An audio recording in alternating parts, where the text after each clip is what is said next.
Imaginez un instant que tout ce qu'on vous a enseigné sur les origines du christianisme soit incomplet. Imaginez qu'il ait existé une autre dimension du message du Christ, une dimension féminine, mystique et révolutionnaire qui fut délibérément effacée de l'histoire officielle. Pendant des siècles, l'Église a façonné notre vision du divin à travers un prisme exclusivement masculin.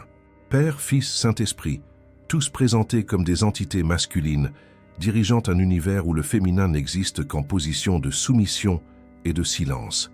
Mais que se passerait-il si je vous disais que les premiers chrétiens vénéraient également un aspect féminin du Christ, que des textes entiers parlèrent d'une sagesse divine incarnée dans le féminin sacré, que Marie-Madeleine n'était pas une prostituée repentie, mais la compagne spirituelle égale du Christ, détentrice de révélations que l'Église a voulu faire disparaître à jamais? Ce n'est pas de la fiction, ce ne sont pas des théories conspirationnistes modernes, ce sont des faits historiques documentés que certaines institutions ont préféré ensevelir sous des siècles de silence, de manipulation et parfois de violence pure.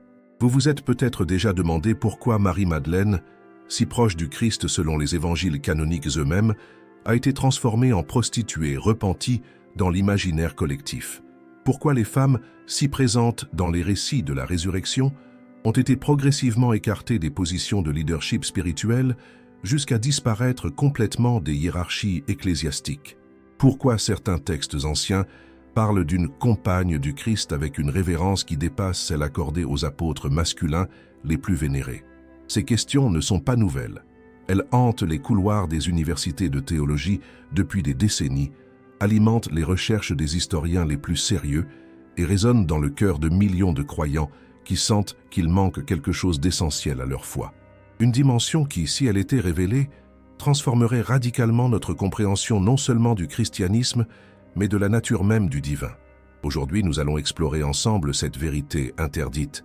Nous allons examiner les preuves historiques, archéologiques et textuelles qui suggèrent l'existence d'une tradition chrétienne primitive, où le féminin divin occupait une place centrale. Une tradition si puissante et si révolutionnaire qu'elle fut systématiquement supprimée par une institution naissante qui avait besoin de s'adapter aux structures patriarcales de l'Empire romain pour survivre. Mais attention, ce que vous allez découvrir pourrait ébranler vos certitudes les plus profondes. Car derrière cette suppression se cache une vérité sur la nature même du divin, sur l'équilibre cosmique entre masculin et féminin, et sur ce que signifie vraiment être créé à l'image de Dieu.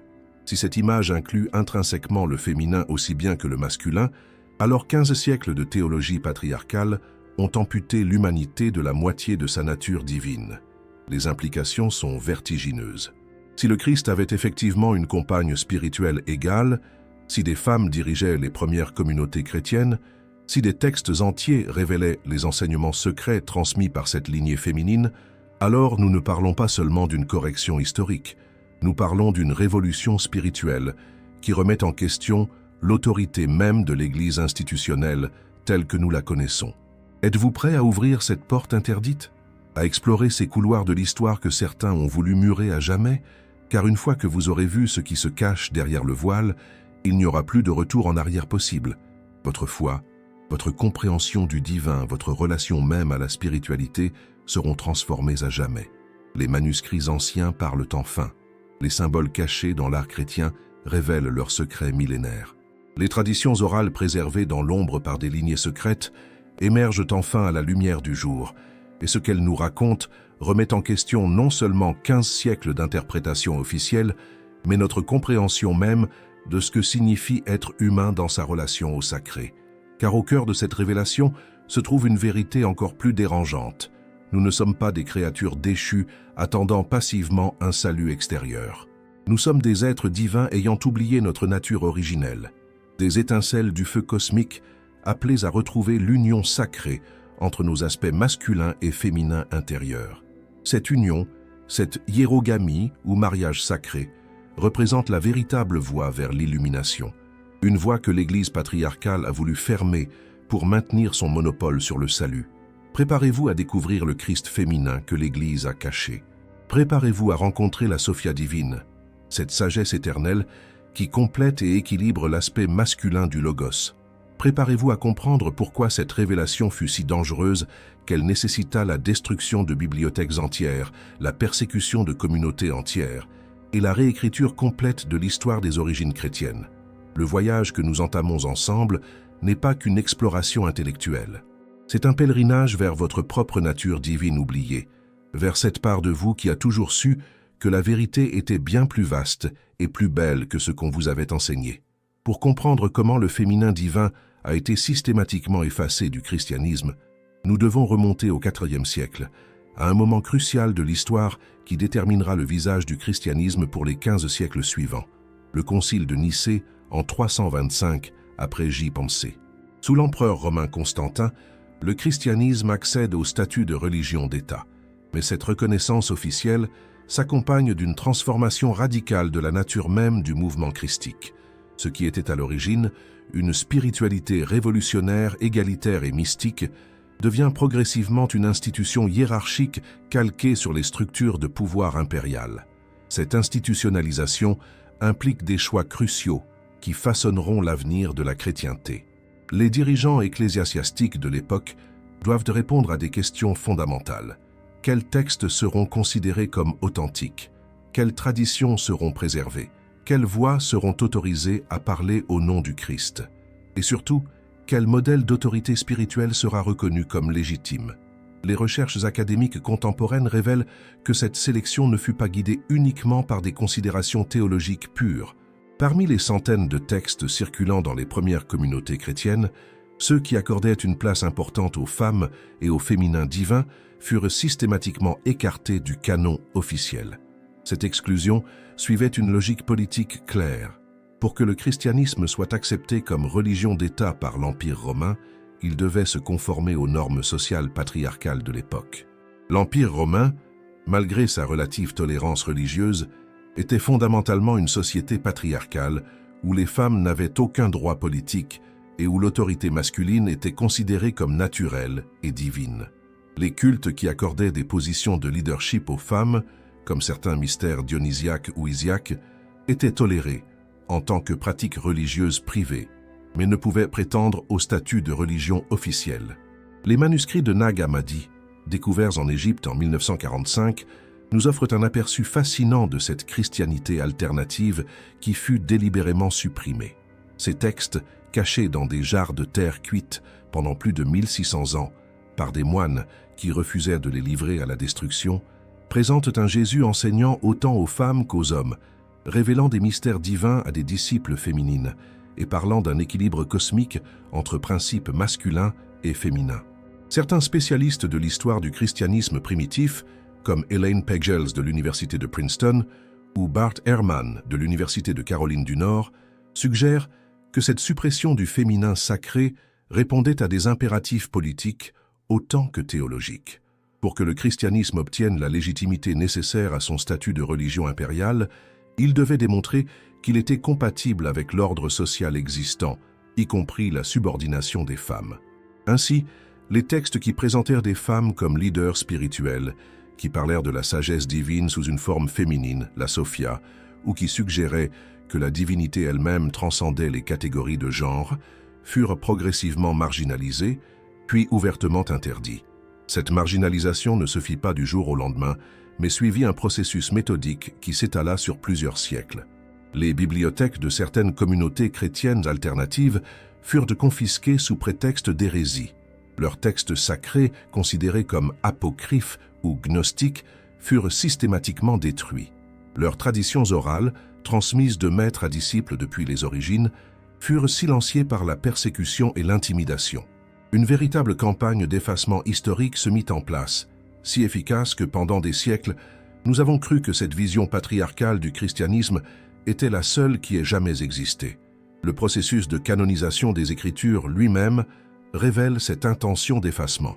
Parmi les critères utilisés pour déterminer quel texte serait inclus dans le Nouveau Testament, figurait explicitement la conformité avec ce que les pères de l'Église appelaient la tradition apostolique, une tradition qui, par définition, excluait l'autorité féminine puisque les apôtres officiellement reconnus étaient tous masculins. Cette reconstruction de l'histoire apostolique ignore délibérément les témoignages canoniques eux-mêmes sur le rôle des femmes dans le mouvement christique primitif.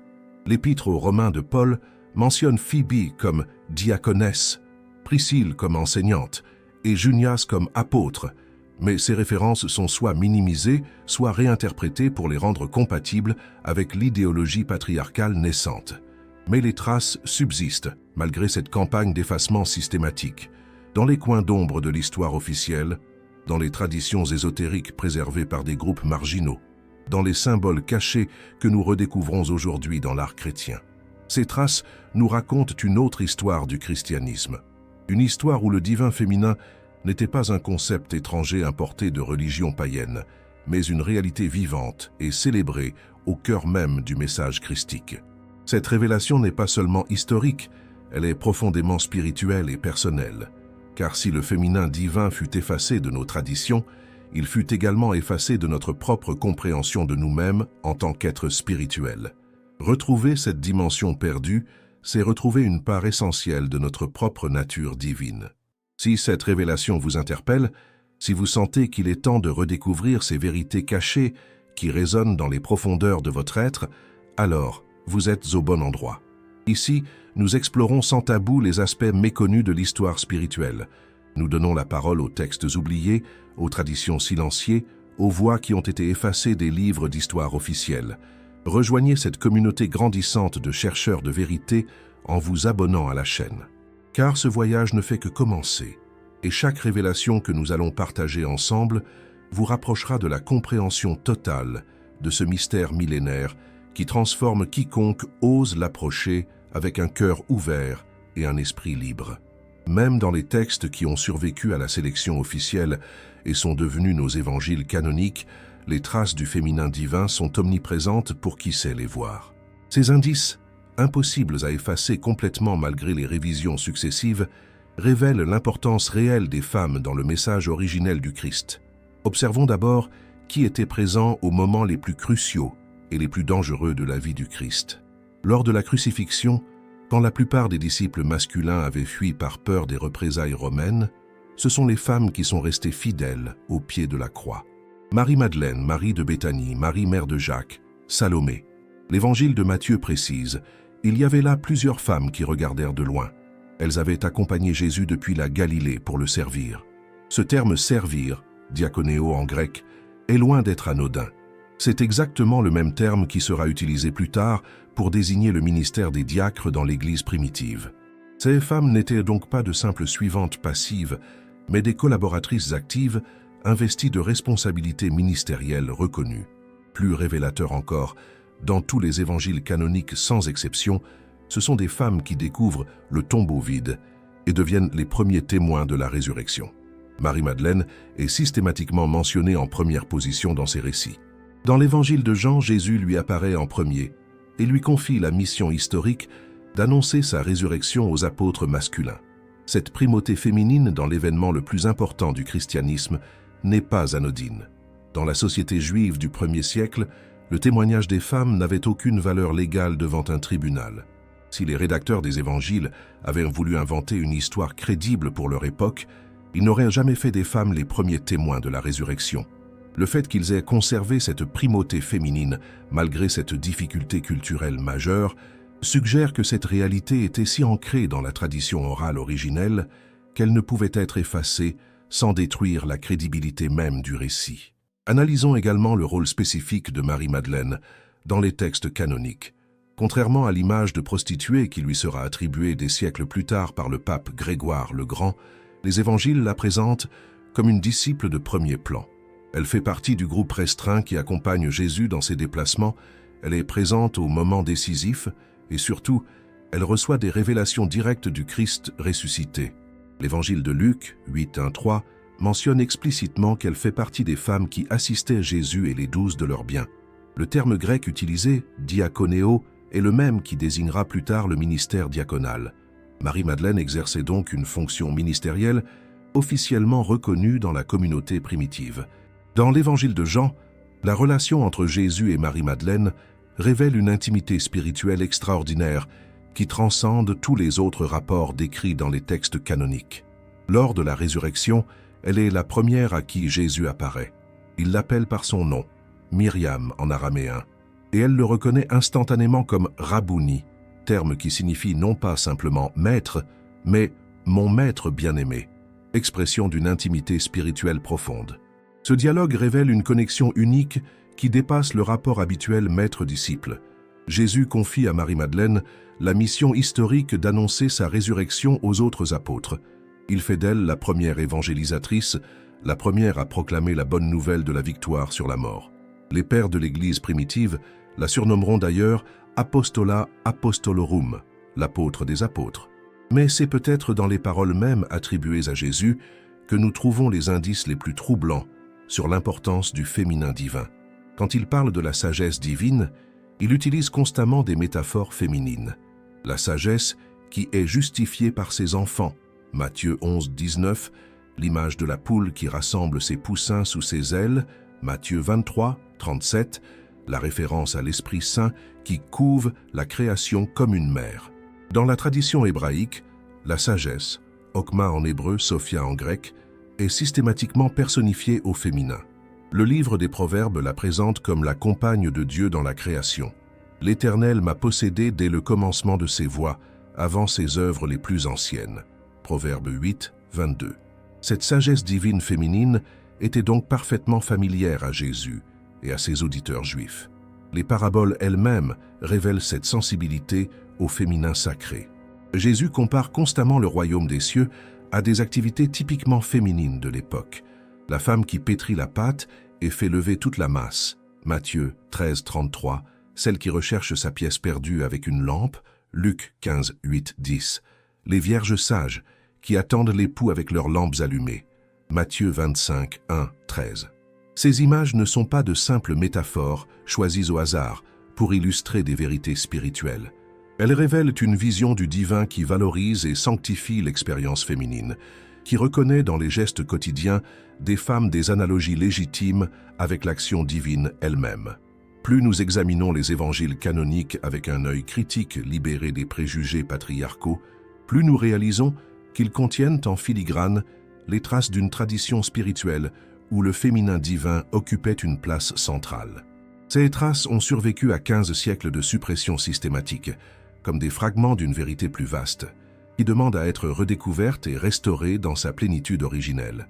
C'est dans les textes apocryphes, ces manuscrits écartés du canon officiel, mais préservés par des communautés chrétiennes alternatives, que la dimension féminine du divin explose véritablement dans toute sa splendeur révolutionnaire.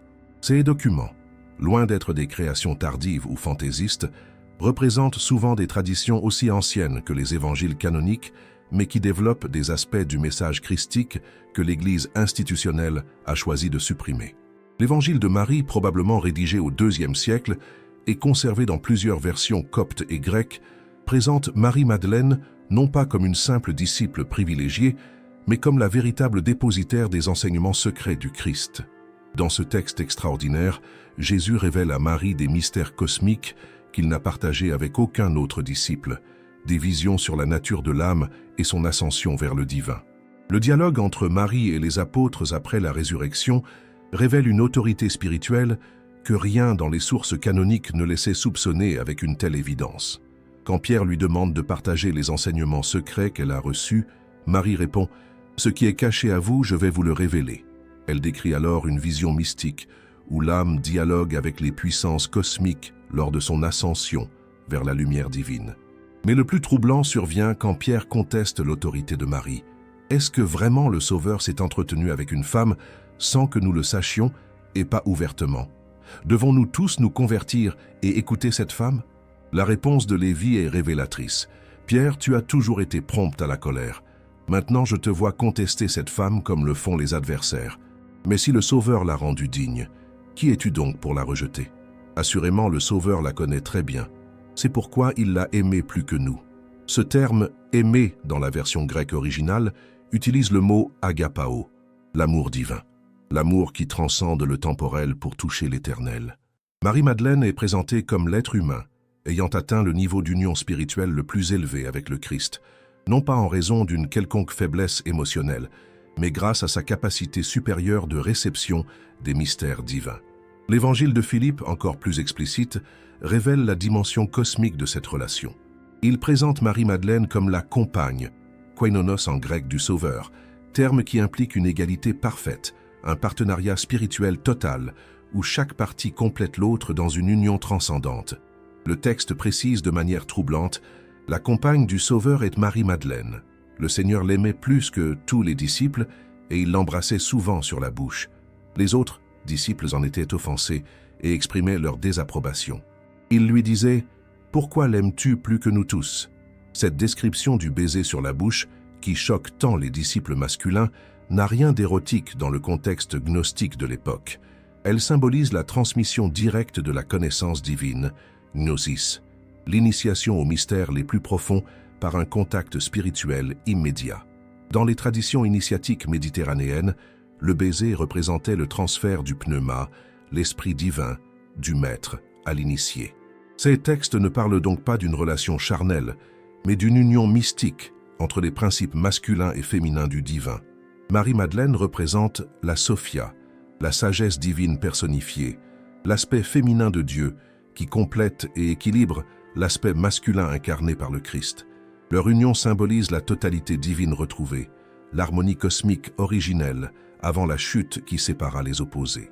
La Sophia, dans la tradition gnostique développée par ces textes, n'est pas un concept abstrait ou une simple personnification poétique. Elle représente une réalité spirituelle vivante, l'émanation féminine de la divinité qui participe activement à la création et à la rédemption du monde. Certains textes la présentent comme l'épouse mystique du Christ cosmique, leur union représentant la réconciliation finale de tous les opposés qui caractérisent l'état paradisiaque originel. L'Évangile de Thomas, considéré par de nombreux spécialistes comme l'un des plus anciens textes chrétiens non canoniques, contient des paroles attribuées à Jésus qui révèlent explicitement cette dimension. Quand vous ferez le deux un, et l'intérieur comme l'extérieur, et l'extérieur comme l'intérieur, et le haut comme le bas, et quand vous ferez le mâle et la femelle en un seul, afin que le mâle ne soit plus mâle, et que la femelle ne soit plus femelle, alors vous entrerez dans le royaume. Cette union du masculin et du féminin n'est pas seulement symbolique ou métaphorique. Elle représente l'état d'intégration spirituelle que tout chercheur authentique doit atteindre pour réaliser sa nature divine. Le Christ et la Sophia ne sont pas deux entités séparées évoluant dans des sphères différentes, mais les deux faces d'une même réalité divine que nous sommes appelés à retrouver et à unifier en nous-mêmes. Les textes gnostiques parlent également de la syzygie, l'union parfaite entre l'âme humaine et son homologue divin. Cette union est constamment représentée par l'image du mariage mystique entre le Christ et l'âme, cette dernière étant toujours présentée au féminin comme l'épouse spirituelle qui retrouve son époux céleste dans une hiérogamie transformatrice. Dans la tradition développée par la Pistis Sophia, un texte gnostique majeur du IIIe siècle, nous découvrons que la sagesse divine elle-même a chuté dans la matière et doit être rachetée par l'intervention du Christ.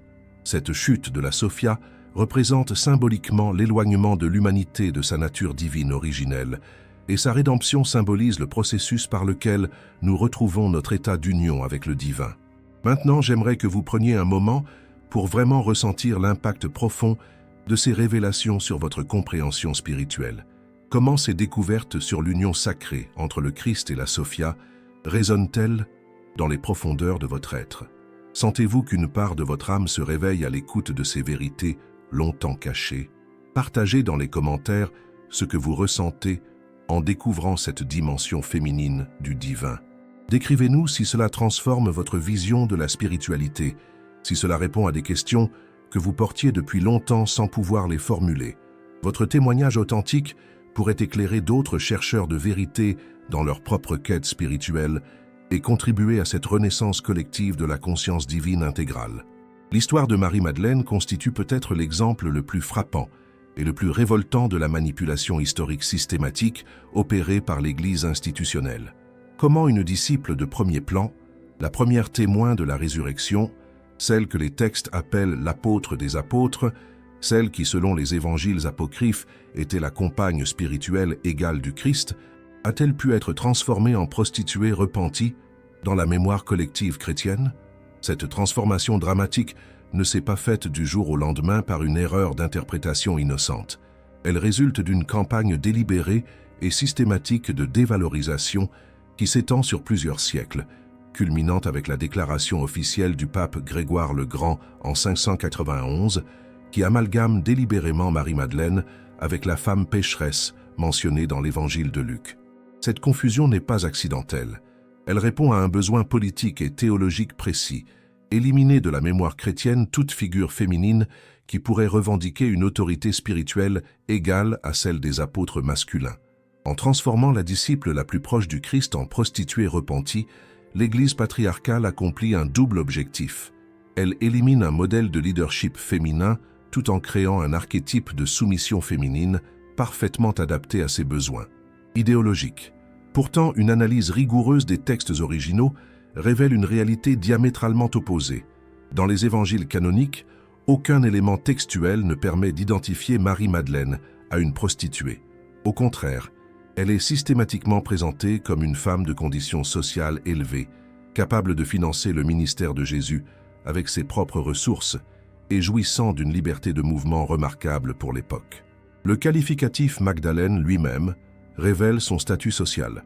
Magdala était une ville prospère située sur les rives du lac de Tibériade, un centre commercial important connu pour son industrie de la pêche et du textile. Être identifié par le nom de cette ville suggère que Marie y occupait une position de notabilité, peut-être comme membre d'une famille influente ou comme femme d'affaires indépendante. Le terme grec utilisé pour la décrire dans l'évangile de Luc, diakonéo, est exactement le même qui désignera plus tard le ministère des diacres dans l'Église primitive. Marie-Madeleine n'exerçait donc pas une fonction informelle ou bénévole, mais une responsabilité ministérielle officiellement reconnue dans la communauté primitive. Elle n'était pas une simple suivante parmi d'autres, mais une collaboratrice active, investie d'une autorité spirituelle réelle et respectée. Dans l'évangile de Jean, la relation entre Jésus et Marie-Madeleine révèle une intimité spirituelle extraordinaire qui transcende tous les autres rapports décrits dans les textes canoniques. Lors de la résurrection, elle est non seulement la première à découvrir le tombeau vide, mais aussi la première à qui Jésus apparaît personnellement. Ce privilège unique dans toute l'histoire du christianisme n'est pas accordé par hasard ou par simple compassion envers une femme éperdue. Le dialogue qui s'ensuit révèle la profondeur de leur connexion spirituelle. Jésus l'appelle par son nom, Myriam, en araméen, forme intime et personnelle qui contraste avec l'usage plus formel du grec dans les autres interactions. Elle le reconnaît instantanément comme Rabouni, terme qui signifie bien plus que maître ou enseignant. Cette appellation réservée aux plus grands sages d'Israël exprime une vénération mêlée d'intimité spirituelle profonde, comme si elle seule parmi tous les disciples avait pleinement saisi la nature divine du Christ. Plus révélateur encore, Jésus confie à Marie-Madeleine une mission d'une importance capitale. Elle doit annoncer sa résurrection aux apôtres masculins. Il fait d'elle la première évangélisatrice de l'histoire, la première à proclamer la bonne nouvelle de la victoire sur la mort. Cette responsabilité extraordinaire ne peut s'expliquer que par une reconnaissance explicite de son autorité spirituelle supérieure. Les textes apocryphes révèlent une dimension encore plus troublante de cette relation. L'évangile de Philippe la désigne explicitement comme la compagne, koinonos du Sauveur, terme grec qui implique une égalité parfaite, un partenariat spirituel total où chaque partie complète l'autre dans une synergie divine. Le texte précise que Jésus l'aimait plus que tous les disciples et qu'il l'embrassait souvent sur la bouche. Cette description, qui a alimenté tant de spéculations romantiques modernes, doit être comprise dans son contexte spirituel authentique.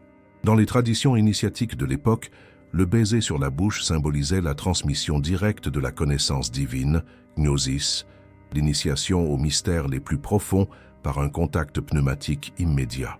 Marie-Madeleine ne recevait pas les témoignages d'une affection personnelle, mais l'initiation aux secrets cosmiques les plus élevés. L'évangile de Marie révèle l'ampleur de cette initiation. Après la résurrection, quand les apôtres masculins sont découragés et terrifiés, Marie leur révèle les visions secrètes qu'elle a reçues du Christ. Elle décrit l'ascension de l'âme à travers les sphères cosmiques, les dialogues avec les puissances archontiques, les mystères de la libération spirituelle. Ces enseignements, d'une sophistication théologique remarquable, dépassent largement tout ce qui est attribué aux autres disciples dans les textes canoniques. Marie-Madeleine représente donc bien plus qu'une disciple privilégiée ou même qu'une compagne bien-aimée. Elle incarne l'aspect féminin de la divinité, la Sophia ou sagesse divine, qui s'unit au Christ masculin pour former la totalité divine parfaite. Leur union ne symbolise pas seulement l'harmonie entre hommes et femmes, mais la réconciliation cosmique entre tous les opposés, qui caractérise l'état paradisiaque originel. Cette vision de Marie-Madeleine comme incarnation de la Sophia explique parfaitement pourquoi sa figure fut si systématiquement attaquée et déformée par l'Église patriarcale naissante. Reconnaître son statut de compagne égale du Christ aurait impliqué de reconnaître l'égalité fondamentale entre masculin et féminin dans l'ordre divin lui-même. Cette reconnaissance aurait rendu impossible l'exclusion des femmes des fonctions de leadership spirituel et aurait sapé les fondements mêmes de l'autorité patriarcale ecclésiastique. Plus troublante encore pour les autorités de l'époque, certaines traditions préservées dans les communautés ésotériques parlent d'une descendance issue de l'union entre Jésus et Marie-Madeleine.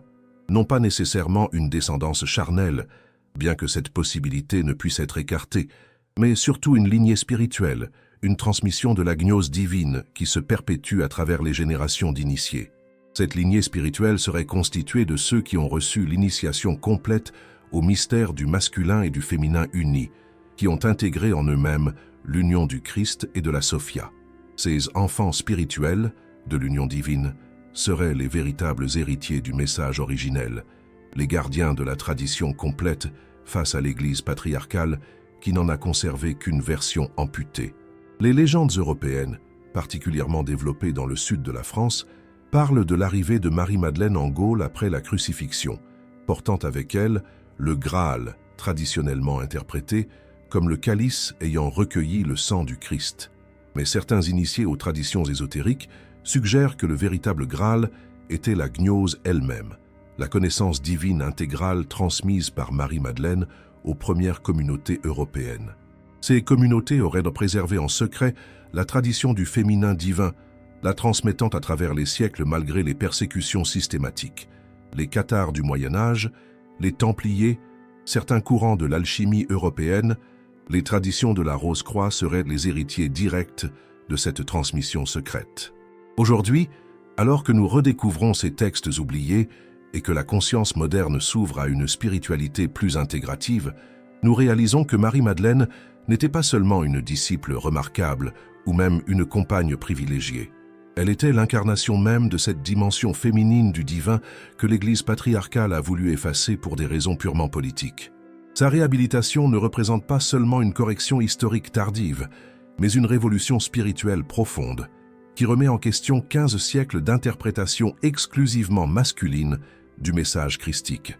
Au-delà des textes manuscrits et des témoignages historiques directs, c'est dans les traditions populaires européennes, dans l'art, dans les légendes et dans les pratiques rituelles préservées malgré les persécutions, que nous découvrons les traces les plus vivantes et les plus émouvantes de cette mémoire féminine sacrée. Comme si, ne pouvant plus s'exprimer ouvertement dans le discours théologique officiel, cette vérité profonde avait trouvé refuge dans les recoins les plus intimes de la culture populaire, dans les sanctuaires cachés, dans l'inconscient collectif de l'Europe chrétienne. Les Vierges Noires constituent peut-être le témoignage le plus troublant et le plus répandu de cette survivance souterraine. Dans toute l'Europe, on compte plus de 500 statues de vierges à la peau sombre, vénérées dans des sanctuaires souvent construits sur d'anciens sites sacrés pré-chrétiens et entourés de légendes qui parlent systématiquement de découvertes miraculeuses, de résistance à la destruction, de retours mystérieux après tentative de déplacement. Ces figures mystérieuses ne correspondent à aucune iconographie officielle de l'Église. Leurs traits, leur symbolisme, leurs attributs évoquent bien davantage les anciennes déesses mères méditerranéennes, Isis allaitant Horus, Cybèle tenant Attis, Artémis d'Éphèse aux multiples mamelles nourricières. Des analyses académiques spécialisées suggèrent que ces Vierges Noires pourraient être les héritières directes des cultes de la grande déesse, christianisées en surface, mais préservant dans leur essence la vénération du principe féminin créateur. Mais leur christianisation pourrait également cacher une réalité encore plus dérangeante pour l'orthodoxie, la perpétuation secrète du culte de la Sophia divine, de cette sagesse féminine que les textes gnostiques associaient explicitement à Marie-Madeleine. Dans cette perspective, Les Vierges Noires ne seraient pas des adaptations chrétiennes de déesses païennes, mais la préservation clandestine de la véritable Marie-Madeleine, la compagne divine du Christ, voilée sous les apparences de la Vierge Marie pour échapper à la censure ecclésiastique. Dans le sud de la France, région où la tradition situe l'arrivée de Marie-Madeleine après la crucifixion, le culte des Vierges Noires prend une dimension particulièrement significative. La Vierge Noire de Rocamadour, celle du Puy-en-Velay, celle de Chartres, Notre-Dame de Montserrat en Catalogne. Toutes sont associées à des légendes qui parlent d'une connaissance cachée, transmise par des saintes femmes venues d'Orient portant des reliques précieuses et des enseignements secrets. Ces légendes convergent de manière troublante avec les récits traditionnels sur l'exil de Marie-Madeleine. Selon ces traditions, elle aurait débarqué aux Saintes Maries de la Mer avec Marthe, Lazare et Sarah l'Égyptienne, portant avec elle le Graal, non pas nécessairement le calice de la Seine, mais la gnose intégrale, la connaissance divine complète incluant sa dimension féminine. Les traditions cathares du XIIe siècle révèlent une autre facette de cette mémoire préservée. Ces parfaits du Languedoc pratiquaient une forme de christianisme qui accordait une place centrale au féminin divin.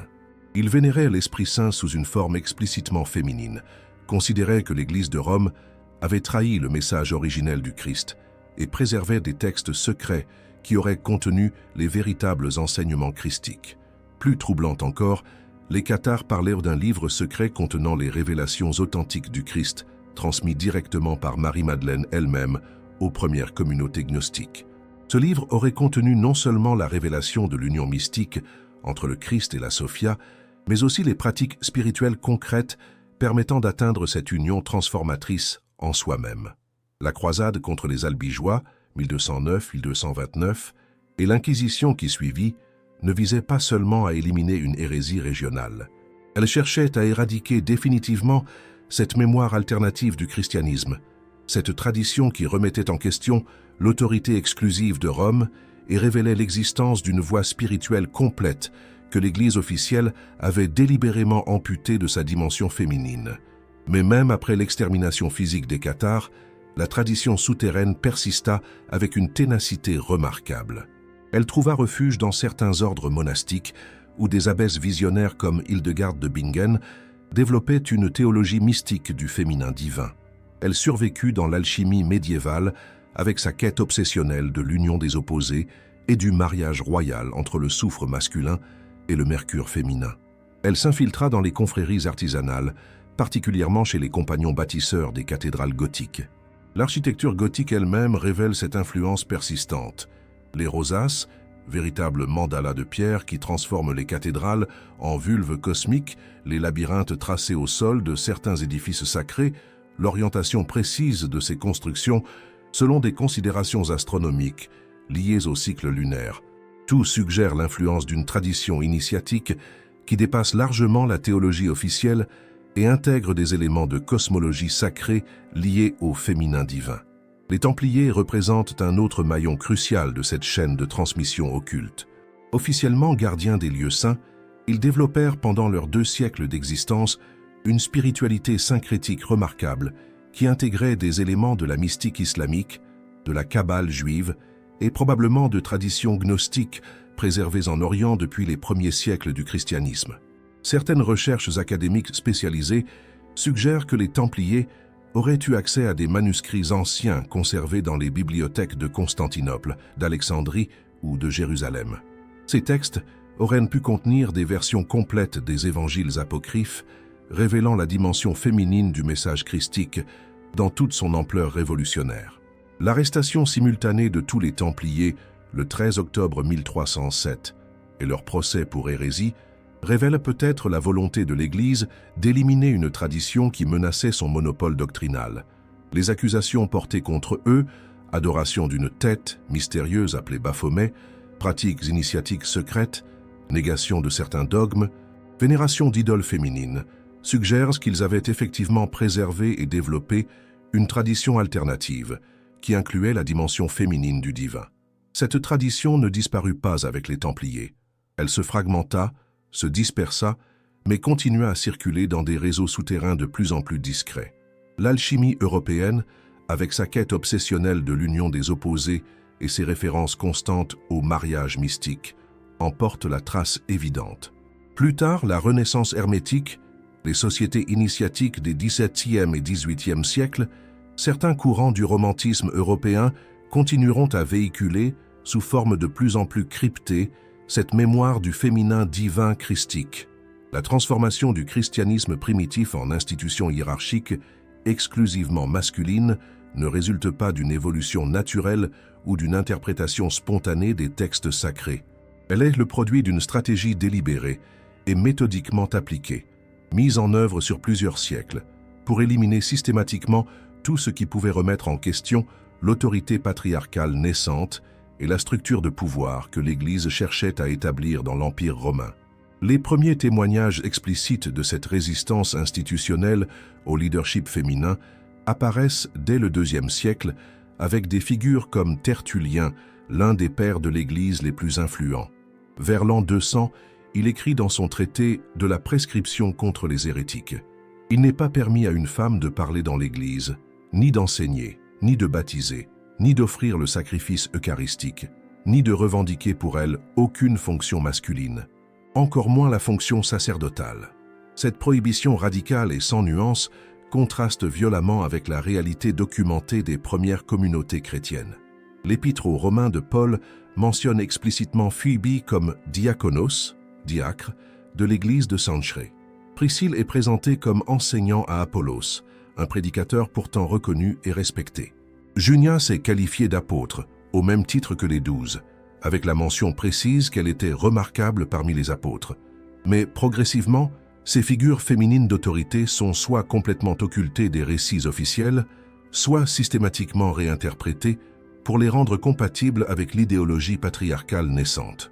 Junias devient mystérieusement Junianus dans certaines traductions tardives, transformant cette femme apôtre en homme par la simple modification d'une terminaison. Phoebe est réduite au rôle de servante dans les versions postérieures, alors que le terme grec diakonos désigne clairement une fonction ministérielle officielle. Le concile de Nicée, en 325, marque un tournant décisif et irréversible dans cette politique d'effacement. Quand Constantin fait du christianisme la religion officielle de l'Empire, il impose également ses structures sociales patriarcales comme condition de cette reconnaissance. L'Église doit s'adapter aux codes sociaux romains pour être acceptée comme religion d'État. Le prix de cette reconnaissance politique est l'abandon définitif de l'égalité spirituelle entre hommes et femmes qui caractérisait le mouvement christique primitif. Les décisions de ce concile ne portent pas seulement sur des questions théologiques abstraites comme la nature divine du Christ. Elles déterminent aussi, de manière tout à fait concrète et politique, quels textes seront considérés comme authentiques et dignes de préservation. Les évangiles qui accordent une place importante aux femmes, qui parlent de l'aspect féminin du divin, qui présentent Marie-Madeleine comme une autorité spirituelle égale aux apôtres masculins, sont systématiquement écartés du canon officiel. Cette sélection n'est pas présentée comme un choix arbitraire dicté par des considérations politiques, mais comme une révélation de l'Esprit Saint guidant infailliblement l'Église dans le discernement de la vérité. Ainsi, la suppression du féminin divin devient non seulement légitime, mais sacrée. Contester ces décisions revient désormais à contester la volonté divine elle-même, crime d'hérésie passible des pires châtiments. Les siècles suivants voient une escalade systématique dans cette politique d'effacement. Les bibliothèques des communautés chrétiennes alternatives sont méthodiquement confisquées par les autorités impériales, agissant au nom de l'orthodoxie. Leurs manuscrits jugés hérétiques ou apocryphes sont publiquement détruits dans des autodafés qui préfigurent les bûchers de l'Inquisition. Leurs dirigeants spirituels, hommes et femmes, sont persécutés, emprisonnés, parfois exécutés. Saint Épiphane de Salamine, au IVe siècle, dresse méthodiquement une liste de 80 hérésies à combattre dans son Panarion. Parmi elles, on retrouve un nombre remarquable de sectes qui accordaient une place importante aux femmes dans leur hiérarchie spirituelle. Les montanistes qui reconnaissaient des prophétesses comme Priscille et Maximille, les marcosiens qui pratiquaient l'ordination féminine, les pépusiens qui vénéraient Priscille comme une incarnation directe de l'Esprit Saint. La stratégie de suppression ne se limite pas à la destruction physique des textes et à la persécution de leurs gardiens. Elle implique également une réécriture systématique de l'histoire, qui transforme les héroïnes spirituelles en pécheresses repenties, les leaders en suivantes silencieuses, les égales en subordonnées soumises à l'autorité masculine. L'exemple de Marie-Madeleine devient paradigmatique de cette manipulation historique. Transformée en prostituée par Grégoire le Grand en 591, elle devient le symbole parfait de la femme déchue que seule la miséricorde masculine peut racheter. Cette image s'impose si profondément dans l'imaginaire collectif qu'elle résiste encore aujourd'hui aux corrections historiques les plus évidentes et les mieux documentées. Mais Marie-Madeleine n'est pas un cas isolé dans cette campagne de déformation systématique. Sainte Thècle, présentée dans les actes apocryphes comme une prédicatrice indépendante qui baptisait et enseignait en toute autorité, est progressivement réduite au statut de vierge martyre dont la seule vertu reconnue devient la préservation de sa pureté physique. Marthe de Béthanie, qui selon l'évangile de Jean confesse la divinité du Christ avec une précision théologique qui dépasse celle de Pierre, disparaît pratiquement des récits de la tradition officielle. Cette réécriture s'accompagne d'une théologie de la subordination féminine qui trouve son apogée chez Thomas d'Aquin au XIIIe siècle. Pour le docteur Angélique, reprenant Aristote, la femme est un mas occasionatus, un mâle manqué, naturellement inférieur en raison même de sa constitution physique et mentale. Cette vision anthropologique légitimise théologiquement l'exclusion définitive des femmes de toute fonction d'autorité spirituelle. L'Inquisition médiévale représente l'aboutissement logique de cette logique répressive systématique.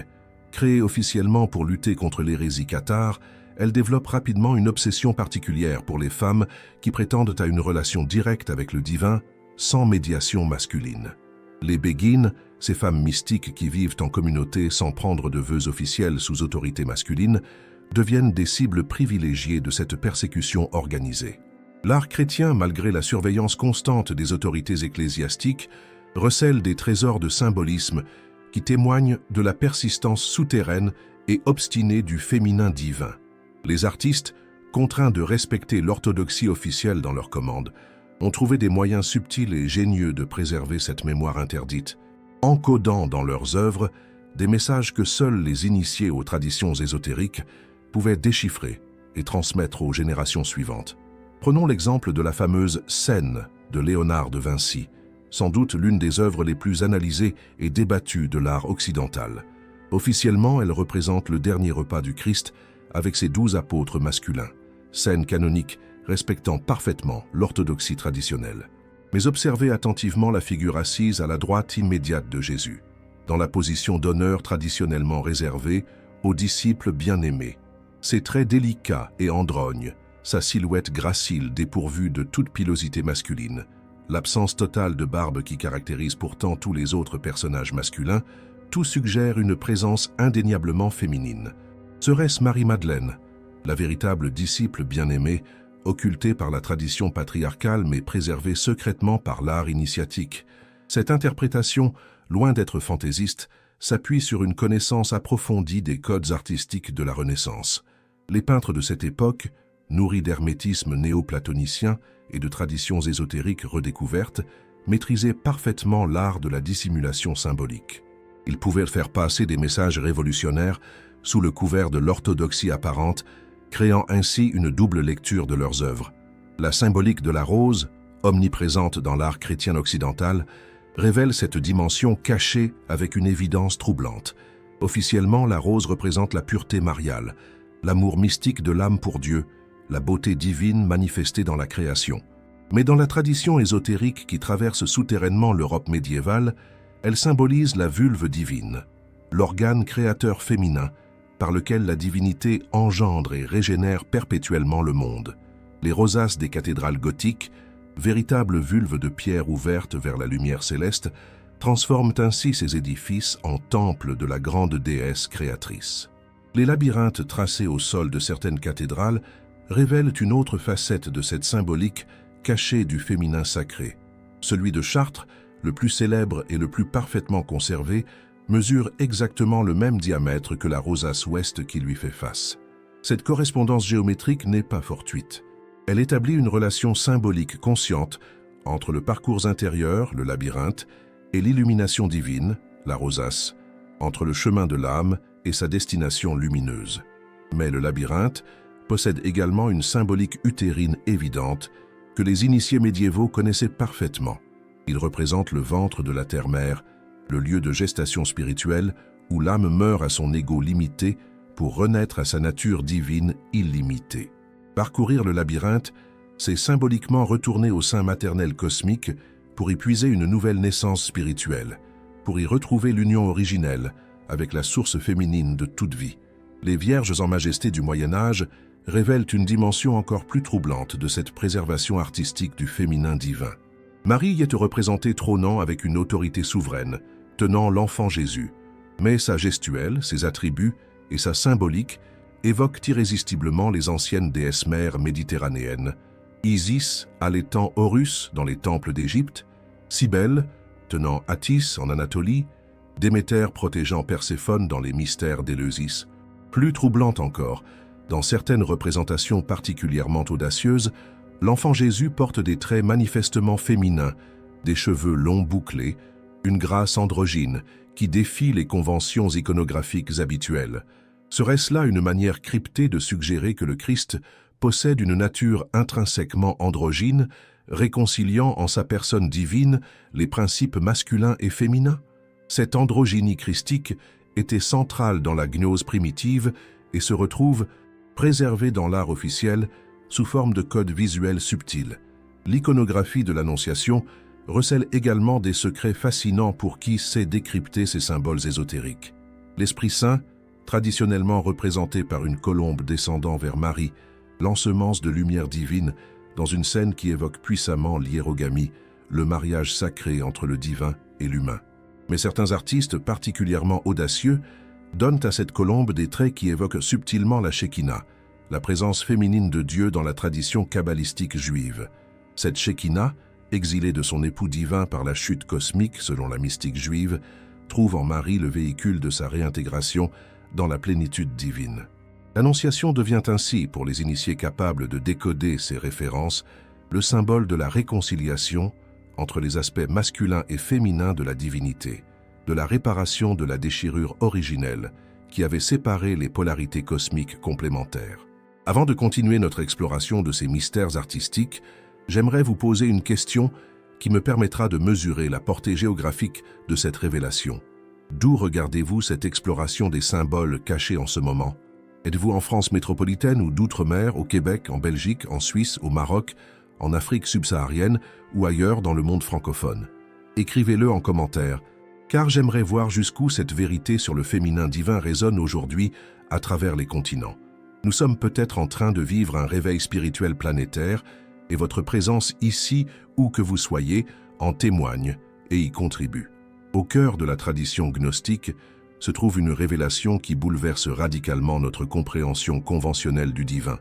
Dieu n'est ni exclusivement masculin comme le présente la théologie patriarcale, ni exclusivement féminin comme le suggèrent certaines spiritualités néo-païennes, mais la synthèse transcendante et créatrice de ces deux principes cosmiques complémentaires.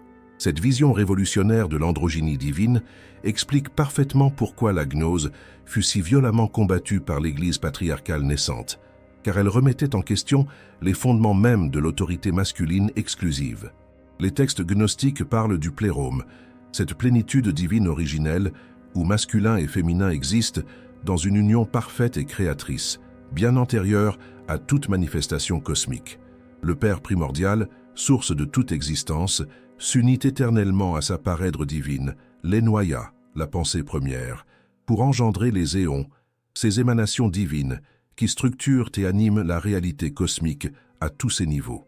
Chaque éon masculin possède sa contrepartie féminine indispensable, et c'est précisément de leur union créatrice que naît toute manifestation, du plus subtil plan spirituel jusqu'à la matière la plus dense. Cette cosmogonie gnostique place la polarité sexuelle sacrée au cœur même du processus créateur universel.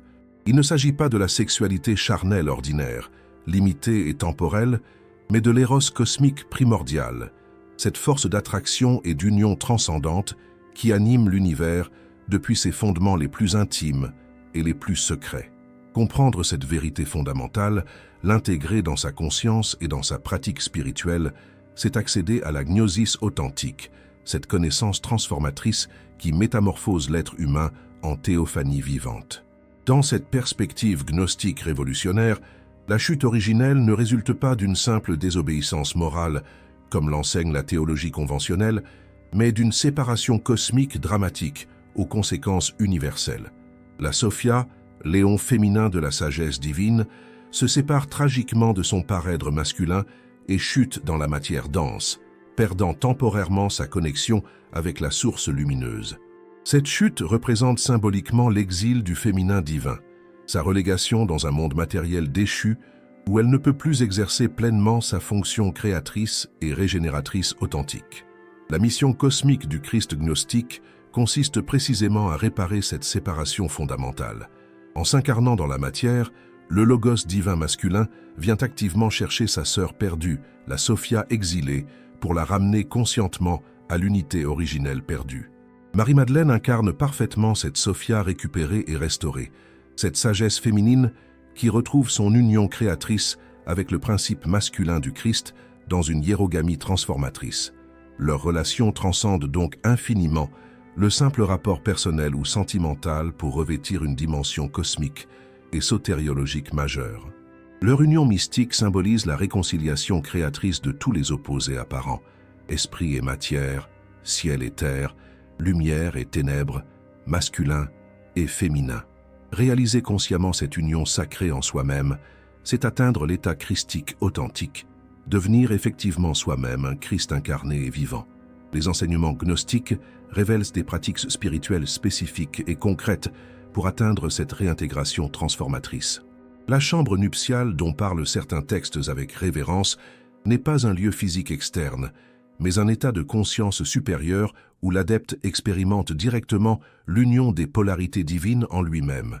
Cette union s'accomplit par la réconciliation consciente de l'animus, principe masculin intérieur, et de l'anima, principe féminin intérieur, qui constitue la structure profonde et souvent inconsciente de chaque être humain. L'Évangile de Philippe décrit cette transformation radicale avec une précision remarquable. Ceux qui disent qu'ils mourront d'abord et qu'ils ressusciteront se trompent. S'ils ne reçoivent pas d'abord la résurrection étant vivants, quand ils mourront, ils ne recevront rien. Cette résurrection vivante, expérimentée dès cette existence terrestre, s'obtient par la réalisation effective de l'androgynie divine, l'intégration consciente et harmonieuse des deux polarités complémentaires. Les femmes jouaient un rôle absolument central et irremplaçable dans ces initiations gnostiques authentiques, contrairement à l'Église patriarcale qui leur interdisait catégoriquement l'enseignement et le leadership spirituel. Les communautés gnostiques reconnaissaient et valorisaient leur capacité naturelle à incarner directement la Sophia divine. Elles officiaient comme prêtresses initiatrices, révélaient les mystères cosmiques, guidaient les néophytes dans les étapes cruciales de leur transformation spirituelle. Cette reconnaissance du génie spirituel, spécifiquement féminin, se fondait sur une anthropologie révolutionnaire qui contredisait radicalement les préjugés de l'époque. Pour les gnostiques, l'âme humaine est fondamentalement féminine par rapport au Christ masculin cosmique.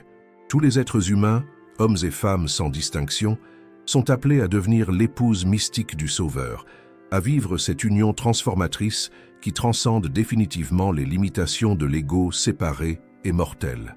Ces enseignements éclairent d'un jour complètement nouveau les paroles énigmatiques attribuées à Jésus dans l'évangile de Thomas. Quand vous ferez le deux un, et l'intérieur comme l'extérieur, et l'extérieur comme l'intérieur, et le haut comme le bas, et quand vous ferez le mâle et la femelle en un seul, afin que le mâle ne soit plus mâle et que la femelle ne soit plus femelle, alors vous entrerez dans le royaume. Cette réintégration des opposés ne constitue pas un retour nostalgique à un état primitif indifférencié, mais une synthèse transcendante qui conserve consciemment toutes les acquisitions de la différenciation tout en les dépassant dans une unité supérieure.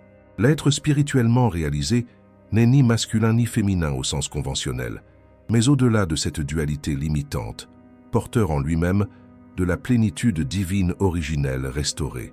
Depuis un siècle, l'archéologie moderne et l'exégèse scientifique contemporaine bouleversent méthodiquement notre compréhension du christianisme primitif.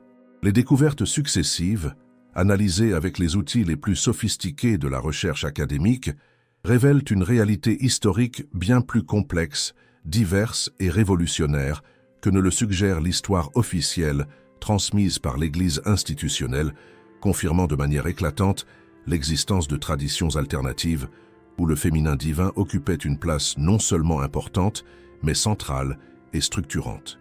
La découverte des manuscrits de Nag Hammadi en 1945 par des paysans égyptiens constitue indiscutablement un tournant majeur dans l'histoire de l'exégèse chrétienne. Ces 52 textes complets, soigneusement cachés dans des jarres de terre cuite par des moines du IVe siècle, qui refusaient de les livrer à la destruction ordonnée par l'orthodoxie triomphante, nous offrent un accès direct et authentique aux sources gnostiques que l'Église officielle avait cru définitivement éliminer de l'histoire. Pour la première fois depuis 15 siècles d'occultation systématique, nous pouvons lire les paroles directement attribuées à Marie-Madeleine, entendre sa voix prophétique et enseignante résonner à travers les millénaires, comprendre son rôle réel et central dans le mouvement christique originel. L'Évangile de Marie, bien que fragmentaire en raison des destructions volontaires, révèle une autorité spirituelle et une profondeur mystique que rien dans les sources canoniques ne laissait soupçonner avec une telle évidence. Les papyrus d'Oxyrhynque, découverts en Haute-Égypte au tournant du XXe siècle et constamment enrichis par de nouvelles trouvailles, confirment cette diversité extraordinaire du christianisme primitif. Parmi ces milliers de fragments textuels, les chercheurs ont identifié des versions alternatives des évangiles canoniques qui accordent une place systématiquement plus importante aux femmes, des textes liturgiques mentionnant explicitement des diaconesses et des prêtresses, des prières mystiques adressées directement à la Sophia divine personnifiée. Plus récemment, les fouilles archéologiques de Magdala, la ville historique de Marie-Madeleine sur les rives du lac de Tibériade, ont révélé des découvertes qui renouvellent profondément notre compréhension de l'environnement culturel et spirituel où vécut la plus mystérieuse des disciples du Christ. Une synagogue parfaitement conservée du 1er siècle, contemporaine exacte de Jésus, a été mise au jour avec ses décorations murales intactes.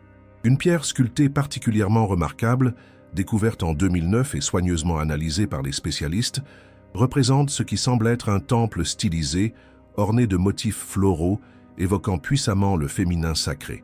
Cette découverte archéologique concrète renouvelle complètement notre compréhension de l'environnement religieux et culturel où Marie-Madeleine développa sa spiritualité, suggérant une ouverture au symbolisme féminin divin bien plus grande que ne le laissèrent supposer les sources textuelles conventionnelles.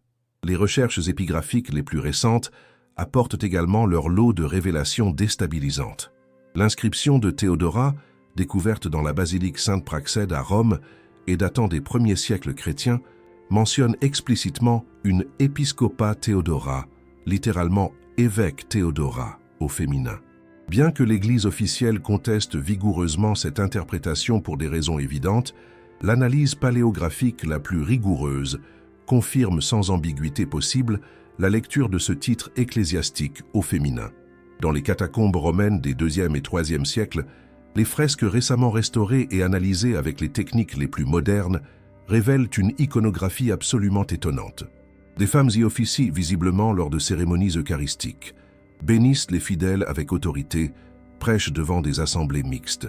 Ces représentations artistiques, rigoureusement antérieures à l'institutionnalisation définitive du clergé exclusivement masculin, témoignent d'une réalité historique concrète que les textes officiels postérieurs ont délibérément gommée. L'analyse critique informatisée des manuscrits bibliques les plus anciens apporte d'autres surprises de taille. Les codex grecs les plus archaïques révèlent des variantes textuelles significatives qui modifient substantiellement notre compréhension du rôle des femmes. Dans certaines versions primitives du Nouveau Testament, Junias, Romains 16, 7, apparaît indiscutablement au féminin, confirmant définitivement l'existence historique d'une femme apôtre. Phoebe, Romains 16, 1, y porte explicitement le titre technique de diaconos, terme qui désigne une fonction ministérielle officielle reconnue et non un simple service bénévole. Les études de sociologie religieuse appliquées à l'Antiquité éclairent également cette période avec une précision nouvelle. Les recherches académiques les plus sérieuses suggèrent que les premières communautés chrétiennes pratiquaient une égalité spirituelle radicale qui remettait profondément en question toutes les hiérarchies sociales de l'époque. Les femmes y exerçaient des responsabilités de leadership authentiques, prophétisaient avec autorité reconnue, enseignaient et baptisaient en toute légitimité spirituelle. Cette égalité originelle explique parfaitement l'attrait massif du christianisme primitif pour les femmes de toutes conditions sociales. Contrairement aux religions officielles de l'Empire romain qui les cantonnaient systématiquement à des rôles subalternes et silencieux, le mouvement christique leur offrait une reconnaissance spirituelle inédite et révolutionnaire. Cette attraction féminine massive inquiéta rapidement les autorités patriarcales, tant civiles qu'ecclésiastiques. Ces révélations fondamentales sur le féminin divin dans le christianisme primitif ne relèvent absolument pas de la simple curiosité historique ou de l'érudition académique désincarnée. Elles questionnent frontalement et radicalement l'organisation actuelle des églises institutionnelles et ouvrent des perspectives révolutionnaires pour l'avenir même de la spiritualité chrétienne dans un monde en mutation accélérée. Certaines confessions protestantes ont déjà courageusement amorcé cette révolution nécessaire, brisant des siècles de traditions patriarcales exclusives. L'Église anglicane ordonne des femmes prêtres depuis 1994 et des femmes évêques depuis 2014, reconnaissant officiellement leur capacité à exercer les plus hautes fonctions du ministère chrétien. L'Église luthérienne de Suède a élu sa première femme archevêque en 2013, plaçant symboliquement une femme à la tête de l'une des plus anciennes églises protestantes d'Europe.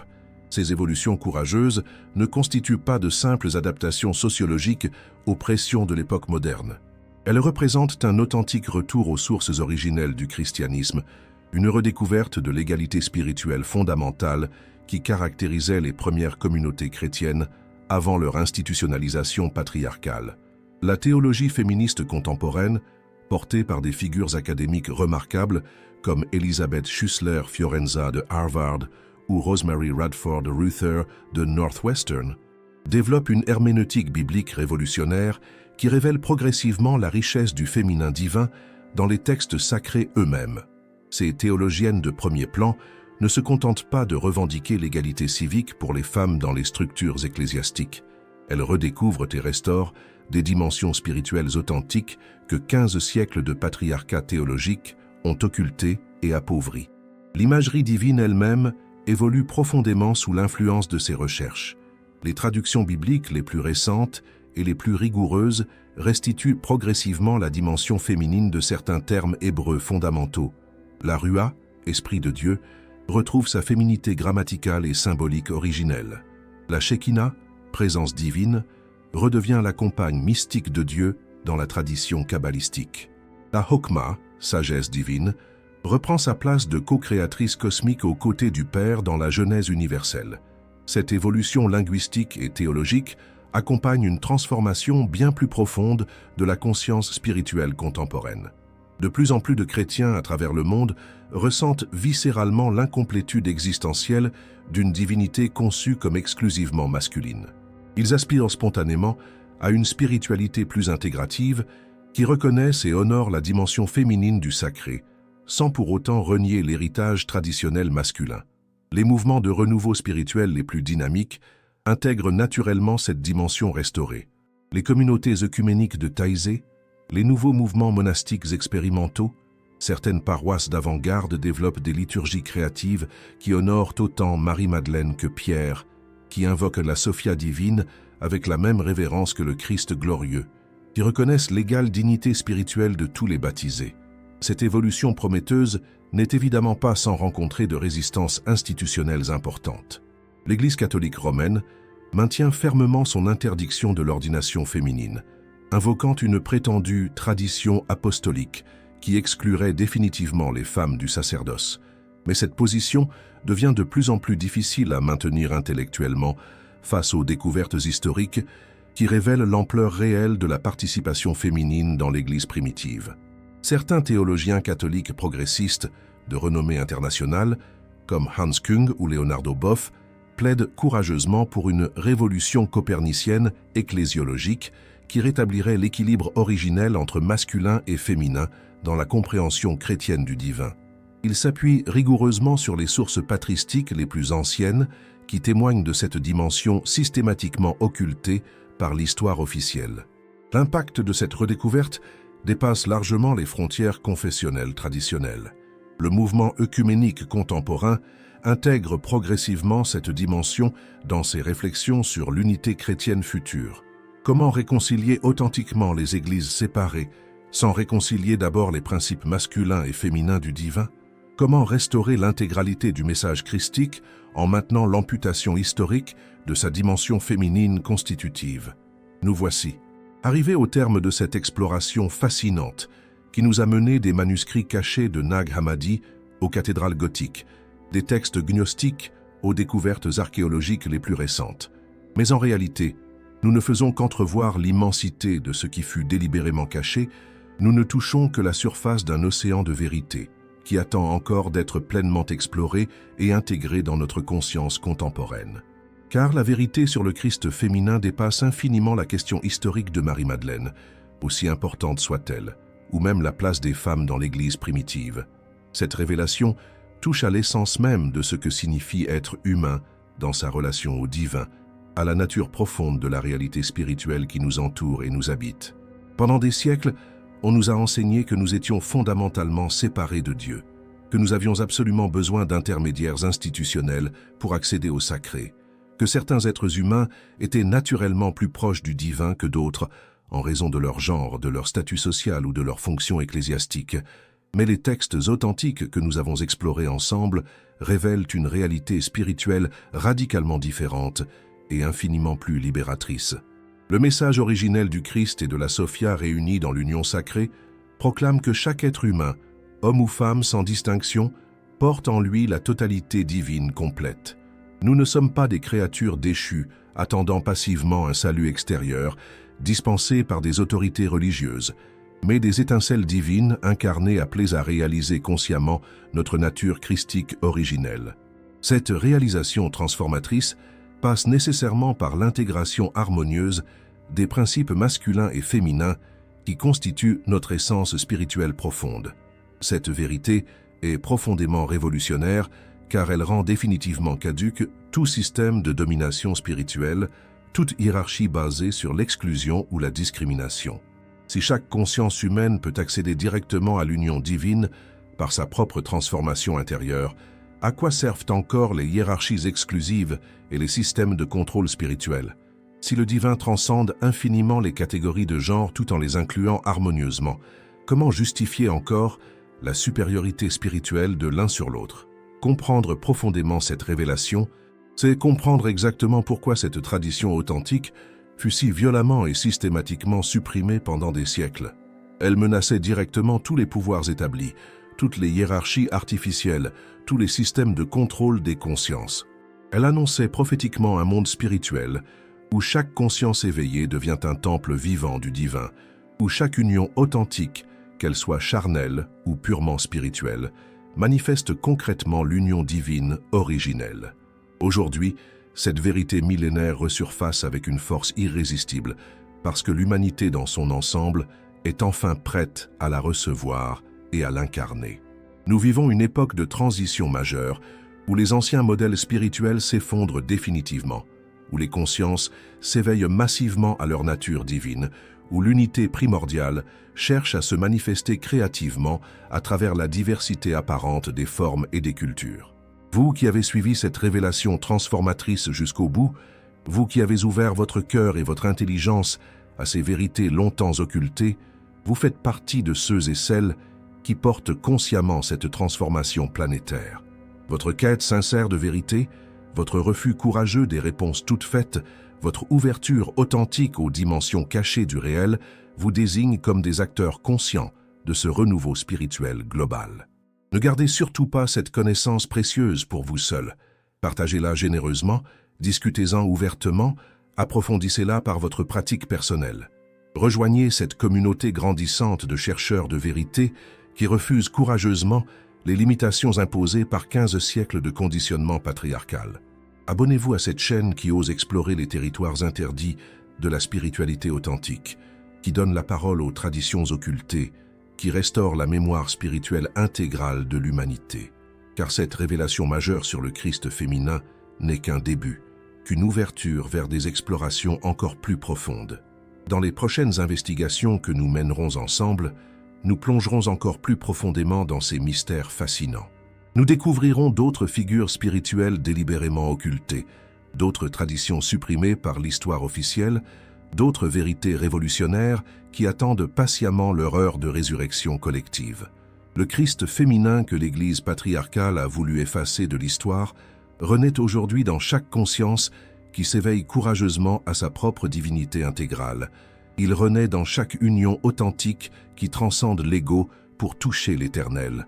Il renaît dans chaque être humain qui ose vivre sa vérité intérieure malgré toutes les pressions extérieures et les conformismes sociaux. Vous êtes cette renaissance, vous êtes cette révélation vivante. Vous êtes le Christ féminin retrouvé qui transforme le monde par sa seule présence consciente.